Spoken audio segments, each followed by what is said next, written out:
구약 성경에 사무엘서와 열왕기서가 계속 이어지고 있습니다. 그 이야기를 보고 그 이야기의 중심을 보면은 그곳에 나오는 이 세상 사람들이 하나님의 통치를 그렇게 기뻐하지 않는 것 같습니다. 그래서 그들이 결심을 하지요. 자기들의 왕국, 세상의 나라를 만들어서 왕이 통치하게 하자 하면서 하나님과는 별거를 하려고 합니다.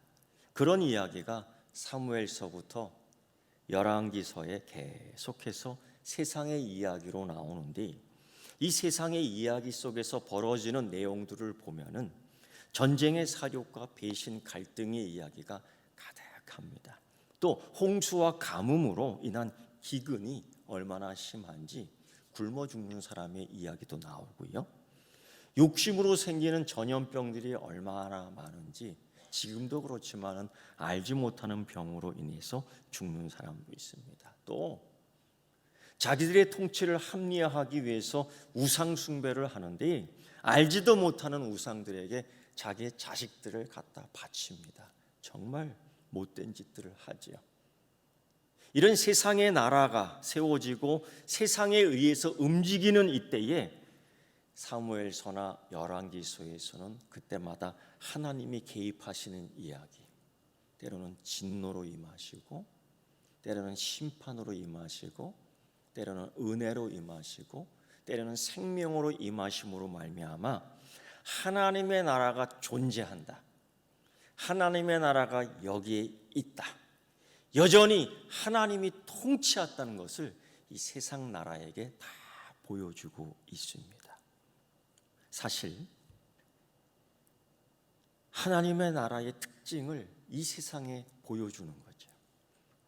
특히 오늘 우리가 읽은 이 본문에서는 감사와 섬김이라는 하나님 나라의 힘, 감사와 생명이라는 하나님 나라의 능력, 감사와 축복이라는 하나님 나라의 권세를 이 세상에서 쫙 보여줍니다. 그런데 이 세상에서 보여줌과 동시에 이 세상에 속해 있는 하나님의 자녀들이 그걸 다 받아야 될 줄 믿습니다. 하나도 놓치지 말고 다 받아야 돼요. 그래서 이 세상에 있지만은 우리가 혹 이 땅에서 나그네와 행인처럼 살지라도 우리는 하나님이 주시는 감사와 섬김을 다 받아 누려요.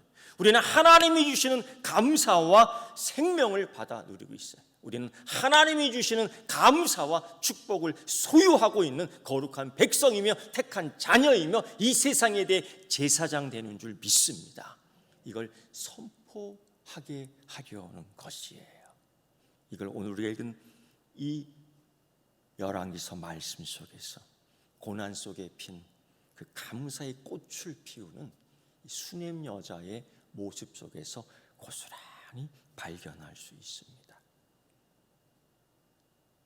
이 수넴 여자가 살았던 그 시대, 동시대에 엘리사 선지자가 함께 있었습니다. 매우 유명한 사람이며 능력이 있는 자지요.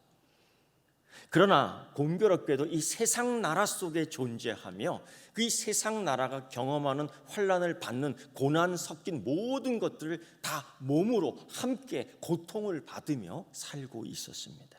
전쟁과 굶주림은 평상시대로 정말 그런 것들이에요.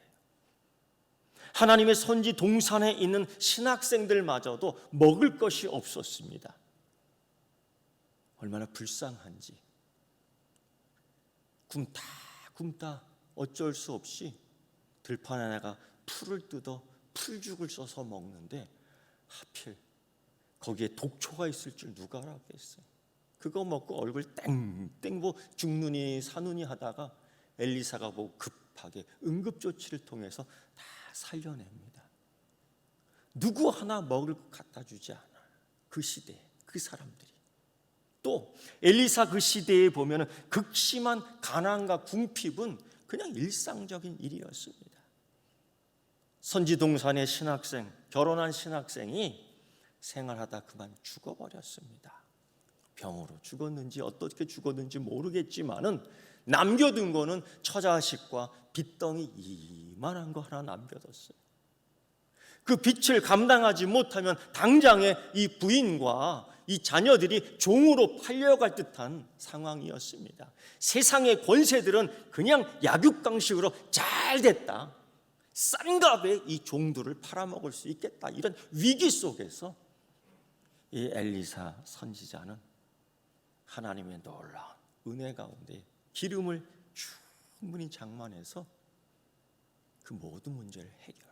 그것뿐입니까? 주변 국가들은 여전히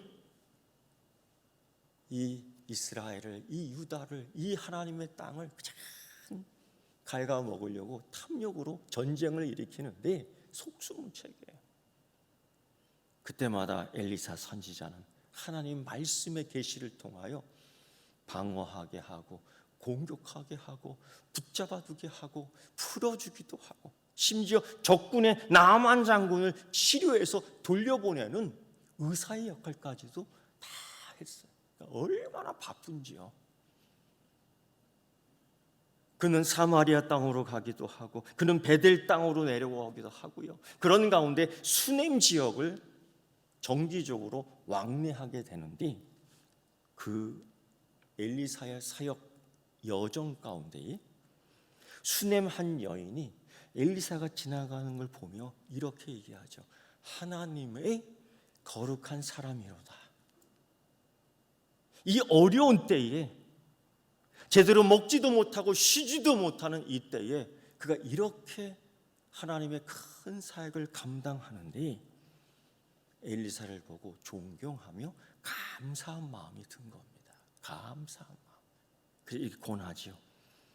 이곳을 지날 때마다 저희 집에 들여와 축복해 주시고 우리 집에 들어와 쉬다가 음식을 먹고 몸을 푼 후에 다시 하나님의 일을 하셔도 좋을 것 같습니다 하면서 강권해서 음식을 차려줘요. 그런 일 가운데 남편에게 의논하죠. 여보 우리 하나님의 사람, 거룩한 사람 엘리사를 이렇게 모시면 좋겠습니다. 남편은요 시큰둥합니다. 아무 대꾸도 안 해. 그럼에도 불구하고 이 여인은 작은 방 하나를 만들고 거기에 책상과 의자와 촛대와 묵상할 수 있는, 예배드릴 수 있는, 영성을 다시 기를 수 있는 그런 것들을 다 구비해 놓습니다. 여기서 우리는 그녀의 충분한 마음을, 믿음을 짐작할 수 있지요. 사회적으로도 주의적으로도 경제적으로도 상당히 위치에 있었던 이 여인이 하나님의 사람 엘리사에게 이 감사를 섬김의 표현으로 하고 있습니다. 예수님의 일찍이 이런 말씀을 하셨습니다. 또 누구든지 내 이름으로 이 어린아이 하나를 영접하면 곧 나를 영접함이라. 마태복음 18장 5절 말씀이에요. 특히 시편 50편 23절의 말씀에서는 감사로 제사를 드리는 자는 나를 영화롭게 하나니 이 행위를 옳게 하는 자에게 내가 하나님의 구원을 보이리라. 사실 이 모든 이 수넴 여인의 행동은 마치 하나님을 영접하는 것이고 하나님을 대접하는 것이고 하나님을 영화롭게 하는 것이었습니다. 그러나 이 여인의 감사는 대가를 바라지 않았어요. 이 여인의 감사와 섬김은 조건을 달지 않은 것입니다. 그저 내게 주신 하나님의 은혜가 족하기에, 내가 주신 하나님이 은혜가 크기에 내가 하나님의 사람, 거룩한 사람을 내가 섬기겠습니다 라는 거예요. 이 마음을 누가 알겠습니까? 하나님만 아시는 겁니다. 엘리사가 자기에게 도움을 준 이 여인에게 뭔가를 보답하기 위해서 한 번은 자기의 사환인 게하시를 불러 이 여인을 부릅니다. 내가 당신을 위해서 무엇을 해줄 수 있을까요? 옷에 입은 옷은 그렇게 화려하지 않더라도 내가 당신의 집에서 지금 이렇게 대접을 받지만 내가 그래도 권세 있는 사람입니다. 이런 말은 안 했어요. 근데 그 이렇게 얘기해요. 내가 왕에게 당신을 추천하리이다. 내가 군대 장관에게 당신을 추천해서 높이겠습니다 라고 얘기를 해요. 대가가 있으면 당장에 그렇게 하겠죠. 조건을 걸었다면 당장에 그렇게 하겠죠. 그러나 내 은혜는 하나님에게서, 하나님의 은혜는 내게 족합니다. 이렇게 표현해요. 나는 내 백성 중에서 거합니다. 나는 이 백성과 거하고 살 때에 정말 잘 살고 있습니다. 지금도 걱정하지 마십시오. 아마 우리는 오해할 수 있어요. 이 여인이 풍족해서 그렇게 할 거야. 이 여인은 평안해서 그렇게 할 거야. 이 여인은 다 있어서 아마 그렇게 얘기할 수 있을걸? 아니요. 엘리사의 사환인 게하시가 대번에 이 가정의 문제점을 지적합니다. 이 가정의 지금 어려운 환난 같은 문제를 지적합니다. 내일 소망이 없음을, 이 가정의 가장 심각한 문제를 지적해내는데 사실이고 옳습니다. 그가 엘리사에게 이렇게 얘기하죠. 이 집은 지금 급한 사정이 있습니다. 이 집에는 급한 문제가 있습니다. 선지자님, 이 집은 지금, 이 여인은 아들이 없고 그 남편은 늙었습니다. 이 얘기는 미래의 소망이 없습니다. 다음 세대가 없습니다. 이 집안의 모든 것을 잃을 수 있습니다. 지금에 있는 이 모든 것들은 꿈처럼 사라질 수 있습니다. 흔적도 없이 사라질 것입니다. 심각한 문제. 사실 그 남편도 알고 있고 이 수냄 여자도 이 미래에 대한 소망이 없으므로 이 위험한 환란을 알고 있어요. 걱정할 수밖에 없죠. 불안할 수밖에 없죠. 염려할 수밖에 없죠. 그런데 그럼에도 불구하고 자신의 삶을 불평하지 않아요. 그럼에도 불구하고 자기에게 주어진 것들에 대하여 만족하며 감사하며 엘리사에게 이렇게 고백하지 않았습니까? 나는 이 백성 중에서 살고 있습니다. 나는 이 백성들과 함께 똑같이 감사하며 살고 있습니다. 변함없이 그 미래의 소망, 염려, 근심, 걱정 가운데에도 변함없이 엘리사를 하나님의 감사의 표현으로 실천하고 있었다. 두 번째, 이 수냄 여인은 역경 중에서도 섬기는 감사, 이걸 통해서 하나님의 은혜의 열매를 맺게 합니다. 열왕기 시대의 이 종교적 상황, 영적 상황은 하나님의 선지자들의 삶이 매우 어려웠습니다. 이 하나님 나라를 지키기 위해서, 이 하나님 나라를 건설하기 위해서, 이 하나님 나라를 선포하기 위한 이 제사장들과 선지동산의 신학생들을 굉장히 무시했습니다. 특히 세상 사람들의 대표적인 우상 숭배자들은 선지자들을 개무시했습니다. 개무시했어요. 조롱했습니다. 고로 여러분, 그들은 무시당하는 시대에 살았고 그들은 경제적으로도 상당히 어려웠습니다. 오죽했으면 들풀을 끌어먹고 졸지에 과부가 된 신학생의 부인은 종으로 팔려갈 신세가 되니 그만큼 어려운 시대. 그런데 간간히 봤던 그 엘리사 선지자를 보고 수냄 여인이 이렇게 얘기하는 거예요. 하나님의 사람이다. 경건한 사람이다. 자기 남편에게 이렇게 소개했던 겁니다. 그리고서는 그가 이곳을 지날 때마다 우리가 양식을 공급해주고 쉴 수 있도록, 그 이후에는 작은 방 하나를 세워 좀 더 엘리사가 하나님의 사역을 능동적으로 효율적으로 할 수 있도록 도왔으면 좋겠습니다 하고 실천하는 거예요. 여러분, 어려운 일 당할 때 누구든 혀를 찰 수 있죠.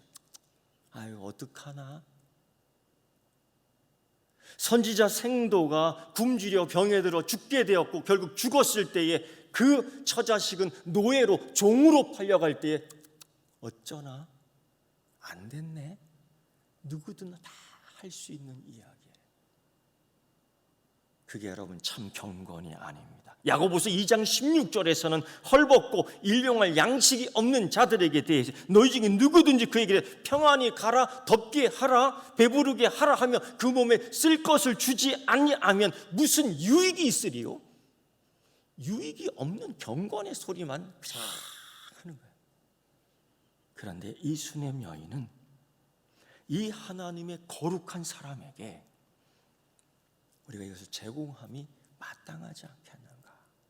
한 번도 아니고 이 사역을 마칠 때까지, 아니 하나님이 허락하시는 그 시간까지 변함없이 자기의 문제가 있습니다. 자기의 고난이 있습니다. 자기의 역경이 있습니다. 자기의 근심이 있습니다. 그는 미래에 대한 소망이 없습니다. 그럼에도 불구하고 이 역경 중에서 하나님 은혜가 내게 족하기에 이 엘리사를 이렇게 섬기면 좋겠습니다. 엘리사가 그 감사의 섬김을 받고 이렇게 표현하죠. 이같이 우리를 위하여 세심한 배려를 하는도다. 엘리사가 그걸 아는 거예요. 나를 위해, 자기를 위해 세심한 배려를 해주는구나.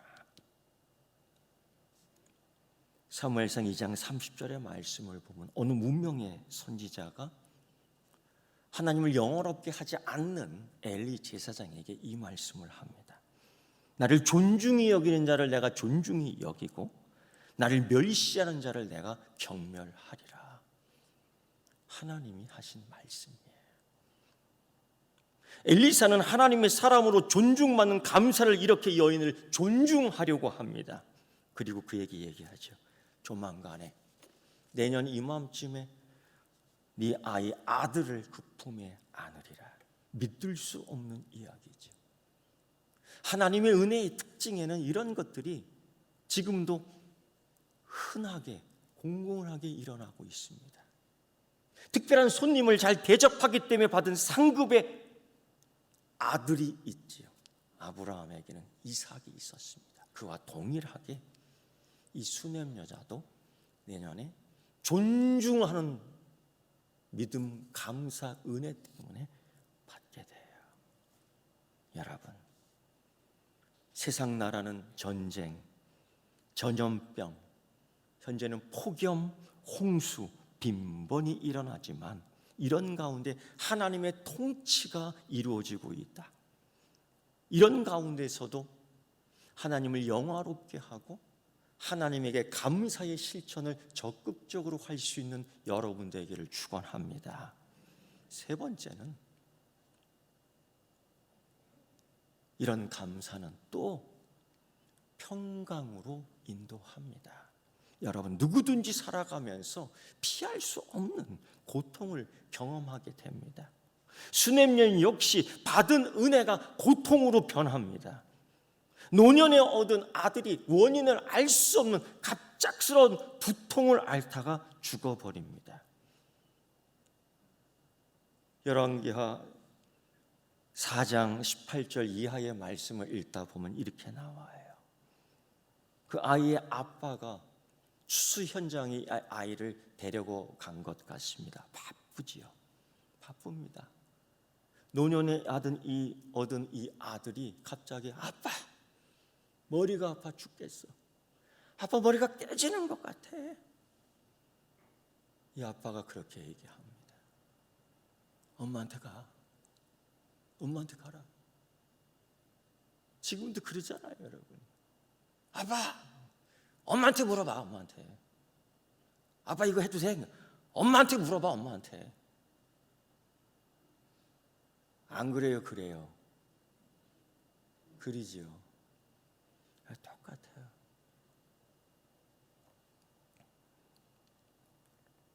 여러분, 늦은 나이에 낳은 기적 같은 아이 아닙니까? 나 같으면 그러겠어. 어디 아파, 어디 아파. 머리도 한번 재보고, 응? 눈도 한번 까뒤집어보고, 입 벌리고 혓바닥도 한번 내밀어 보라고 그러고, 귓속도 쳐다보고. 응? 나는 그러겠어요. 근데 이 아빠는 너무 무관심해. 이 아이가 태어났을 때도 동네에 떡 한 번 돌리지 않았습니다. 이 아이를 위해서 화목제물 하나 바치지 않았습니다. 그래, 엄마한테 가라. 그 엄마한테 보낸 후에 나중에 이 아빠는 그 아들의 문제에 대해서 확인조차 안 했습니다. 이것도 참 가슴 아픈 일이죠. 이런 고통을 혼자서 감당해낸 환난이 있어요. 이 여인의 고통을 과연 상상이나 할 수 있을까? 자기 품에서 결국 죽잖아요. 자기 무릎에서 결국 죽잖아요. 노년에 얻은 자기 생명보다 귀한 아들이 죽어버렸어요. 통곡하고 애통하고 애곡하고 이성을 잃을 만큼 심각한 환난입니다. 남편은 위로도 없지요. 너무 무관심하지요. 이때에 우리는 이럴 때에 어떻게 반응할 수 있을까? 어떤 반응이 정상일까? 아니, 어떤 반응을 해야지 하나님이 기뻐하실까? 어떻게 해야지 하나님이 감동하실까? 계속 이걸 생각해야 돼요. 제가 여러분에게 이런 얘기 하지 않습니까? 코로나19라는 전염병 시대에 세상이 얘기하는 것처럼 앵무새처럼 따라하지 말아라. 그들은 죽겠다라고 죽음을 자꾸 이야기하는데 똑같이 이야기하지 말아라. 힘들다 하고 고통을 얘기하는데 그렇게 똑같이 이야기하지 말아라.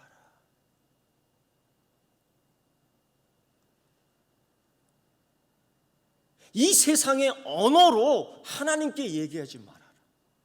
우리가 이 땅에 살지만은 이 세상의 언어로 익숙하지 말고 이 세상의 불평의 언어로, 이 세상의 통곡의 언어로, 이 세상의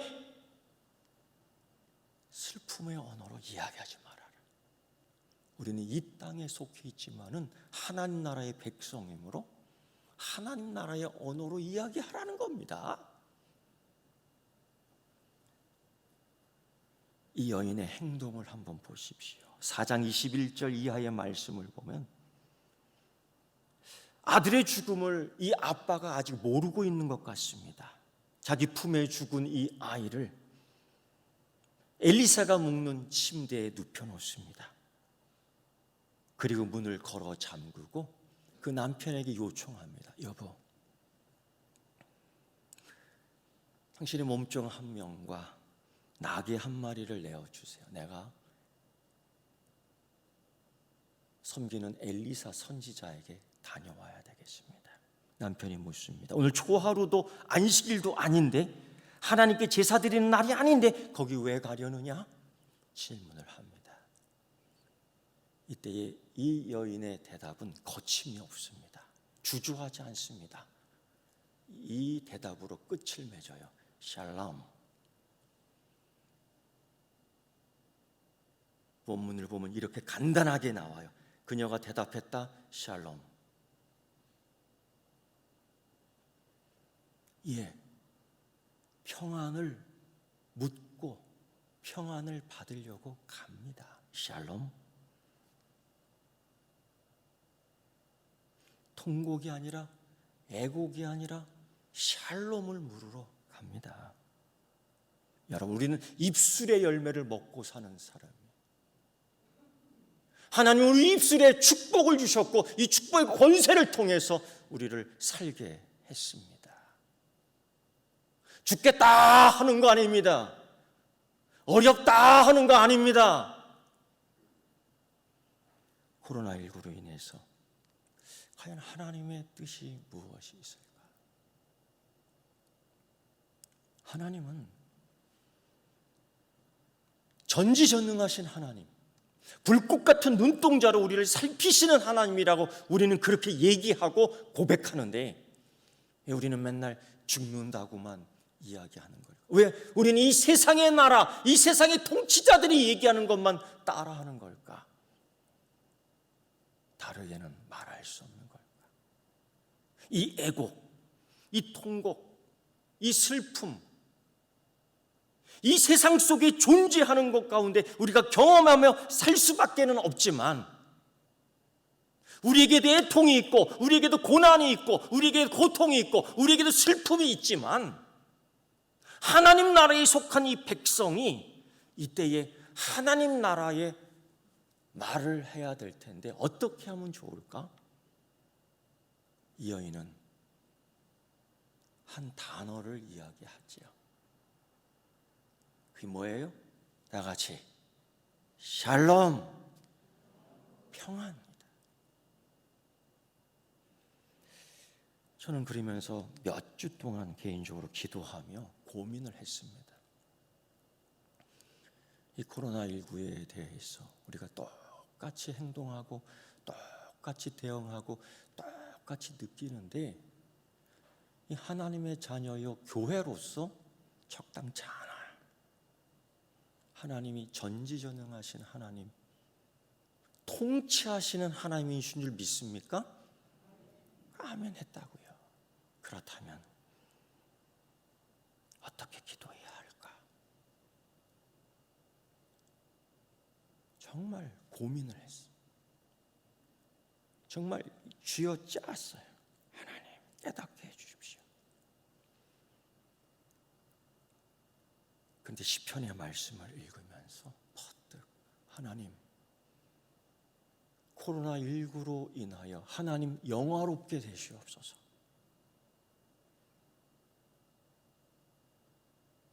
이 세상 통치하시는 하나님, 코로나19를 통해서 하나님 영광 되시옵소서.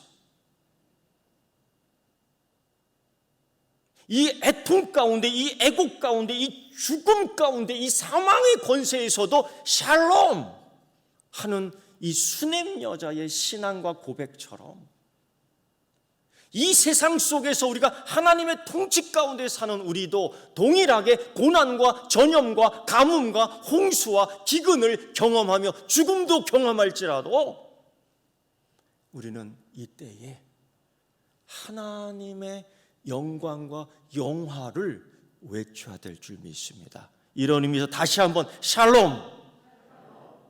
이 여인은 샬롬. 여러분, 아이의 죽음은 하나의 강렬한 긴장을 유발시킵니다. 사람이 날카로워질 수밖에 없어요. 그러나 이 여인은 자기 무릎에서 죽은 아이를 엘리사 침상으로 옮겨놓고 문을 걸어 잠깁니다. 그 의미는 무엇일까? 왜 그렇게 했을까? 여러분, 문을 닫음으로써 그녀는 그 죽음의 시간을 정지시키는 것. 더 이상 이 죽음의 과정이 이 세상에서 진행되지 않도록 절단내는 겁니다. 이 죽음의 사실을 그 누구도 알아서는 안 됩니다. 그 남편까지도 몰라. 그리고 이렇게 얘기하는 거죠. 샬롬. 분명 그 남편이 알았다면 죽음을 맞이하는 다음 단계 행동인 애곡과 그 다음 매장은 순서로 됐을 거예요. 당연히 이렇게 추진하려고 할 거야. 그러나 이 수냄 여인은 남편의 행동을 앞질러 저지시키는데 문을 잠그고 샬롬. 이게 세상의 근심, 걱정, 언어를 끊어버리는 하나님의 축복, 감사의 언어인 줄 믿습니다. 다 같이 이 세상을 향해서 샬롬! 코로나19를 향해서 샬롬! 그렇게 해야 돼요. 그리고 이 수냄 여인은 엘리사 선지자가 있는 갈멜산 약 24km, 왕복 50km는 되는 겁니다. 그냥 달려, 쉬지 않고. 왜?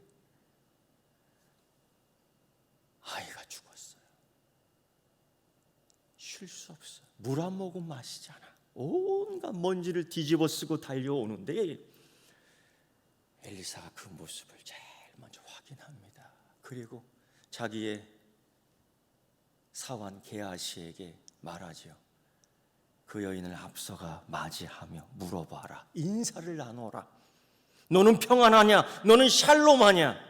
네 남편은 평안하냐? 네 남편은 샬롬하냐? 네 아이는 평안하냐? 네 아이는 샬롬하냐? 물어라. 사환 게하시가 앞서 땀과 눈물과 범벅된 그 여인을 맞이하며 묻는데 샬롬하냐? 샬롬하냐? 샬롬하냐라고 물을 때에 이 여인은 이때도 샬롬입니다라고 얘기해요. 그러나 얼굴은 이그러져 있고 눈은 터질 것처럼 충혈되어 있고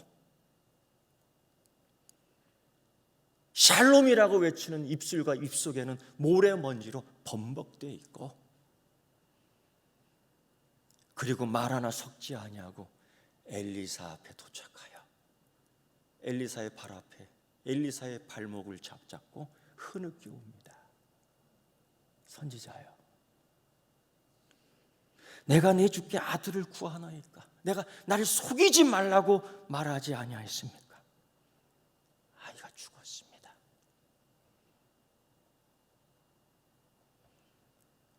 그저 달려와 흐느껴 울고 그 머리를 풀어 헤쳐놓고 우는데 너무 민망한 거예요. 그 사환 게하시가 그를 저지하려고 합니다.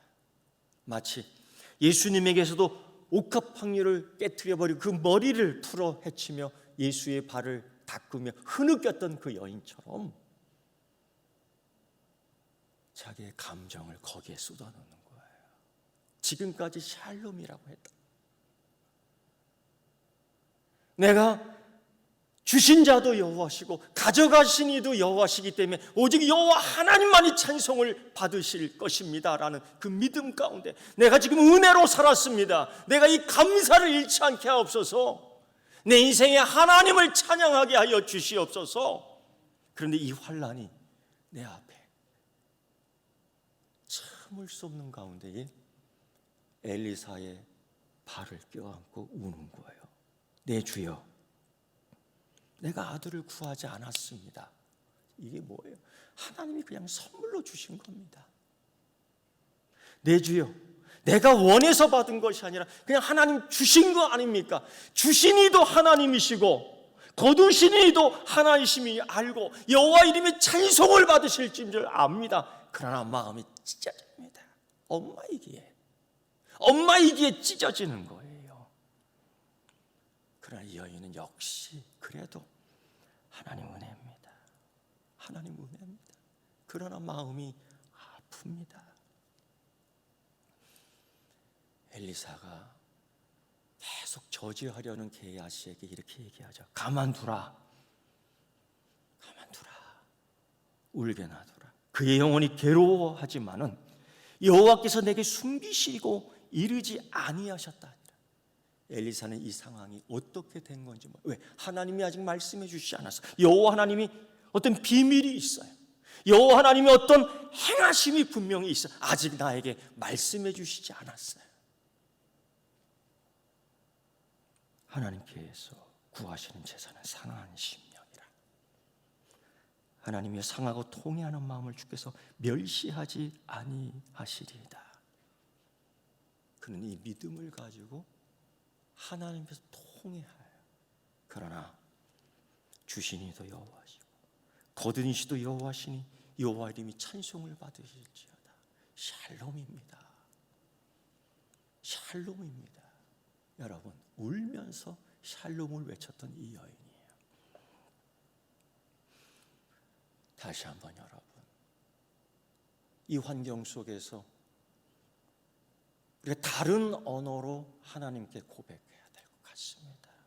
세상 뉴스는 계속해서 세상의 통치 개념으로 이야기를 해요. 죽음, 폭염, 홍수, 가뭄, 질병, 전염병. 백신이 해결할 것처럼, 마스크가 해결할 것처럼.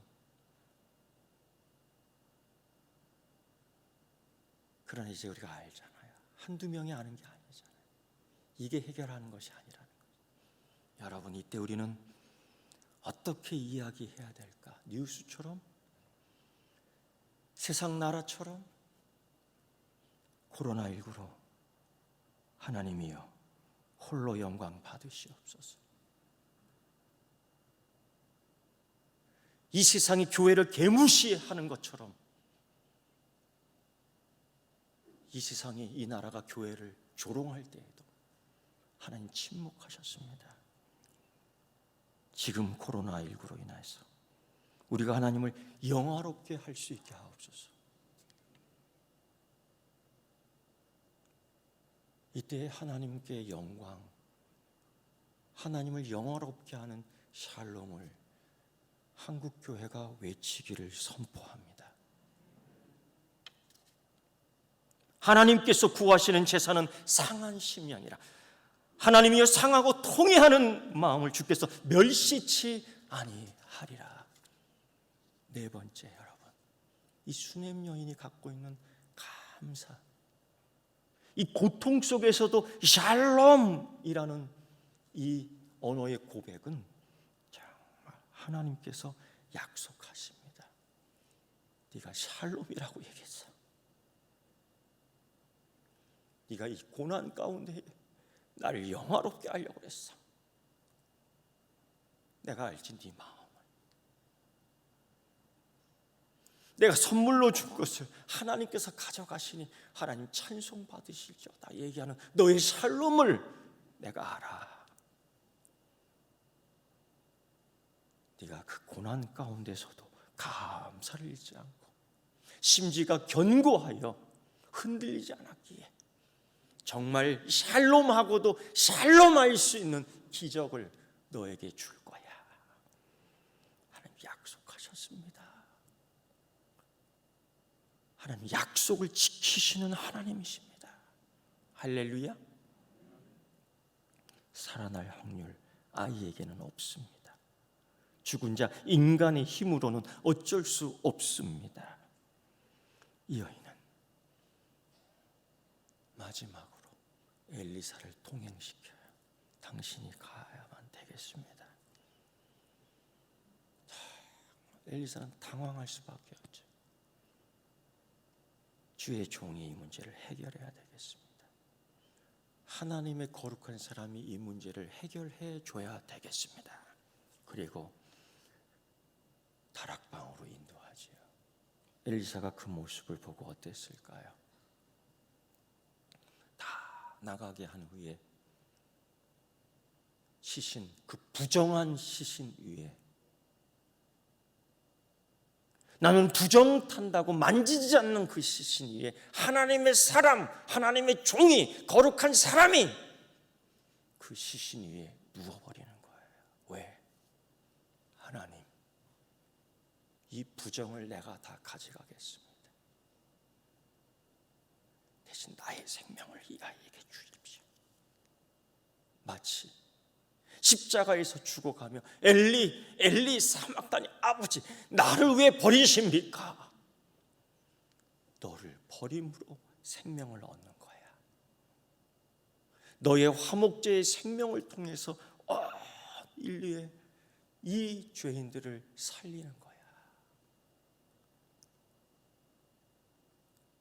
그 아들은 그 십자가 위에서 엘리 사막다니 나의 하나님 어찌하여 나를 버리셨나이까라고 통곡하지만 그게 여러분 순종의 통곡이었다고요. 아버지 하나님, 하늘에서 뜻이 이루어진 것처럼 이 땅에서도 이루어지기를 원합니다 하고 숨을 거뒀어.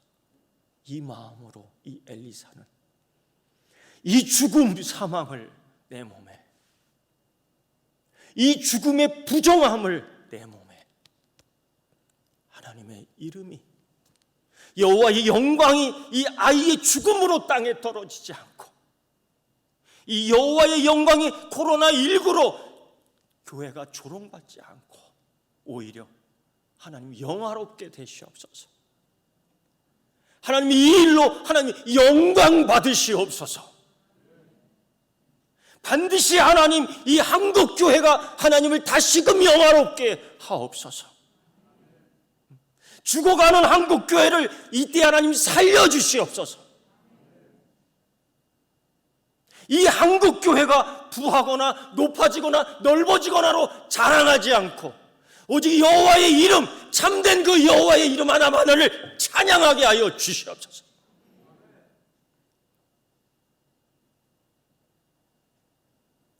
이 코로나19가 하나님의 구원의 도구가 되게 하시고 우리를 정결케 하는 하나님의 새로운 역사를 쓰게 하옵소서.